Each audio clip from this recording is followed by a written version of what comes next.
भक्ति तभी सफल होती है। भक्ति करते समय मन शांत रहना चाहिए और सभी तरह की बुरे विचारों से बचना चाहिए। जो लोग इस बात का ध्यान रखते हैं उन्हें भगवान की कृपा मिलती है। इस संबंध में एक लोक कथा प्रचलित है। कथा के अनुसार पुराने समय में दो संत एक साथ रहते थे। दोनों की भक्ति का तरीका अलग अलग था।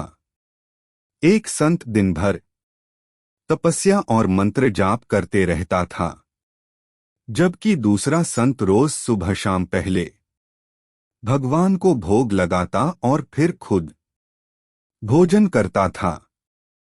एक दिन दोनों के बीच झगड़ा होने लगा कि बड़ा संत कौन है। इस दौरान वहां नारद मुनि पहुंच गए। नारद ने दोनों संतों से पूछा कि किस बात के लिए लड़ाई कर रहे हैं। संतों ने बताया कि हम ये तय नहीं कर पा रहे हैं कि दोनों में बड़ा संत कौन है। नारद ने कहा कि ये तो छोटी सी बात है, इसका फैसला मैं कल कर दूंगा। अगले दिन नारद मुनि ने मंदिर में दोनों संतों की जगह के पास हीरे की एक एक अंगूठी रख दी। पहले तप करने वाला संत वहां पहुंचा। उसने एक अंगूठी देखी और चुपचाप उसे अपने आसन के नीचे छिपाकर मंत्र जाप करने लगा। कुछ देर में दूसरा संत भगवान को भोग लगाने पहुंचा।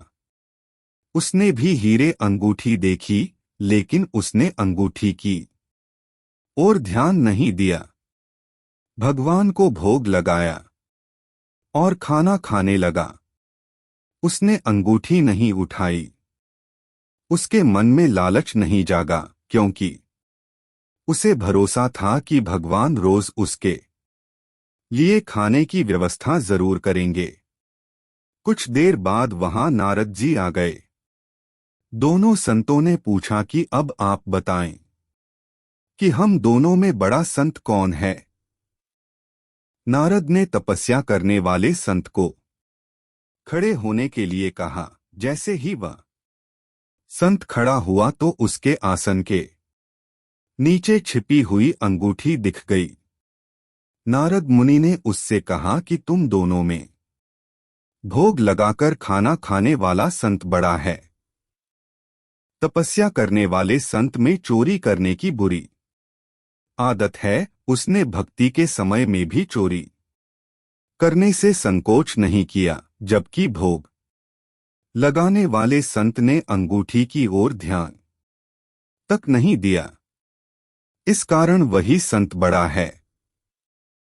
इस प्रसंग की सीख यह है कि भक्ति तभी सफल होती है जब भक्त के मन में बुरे विचार न हो, भक्त बुरे काम न करता हो।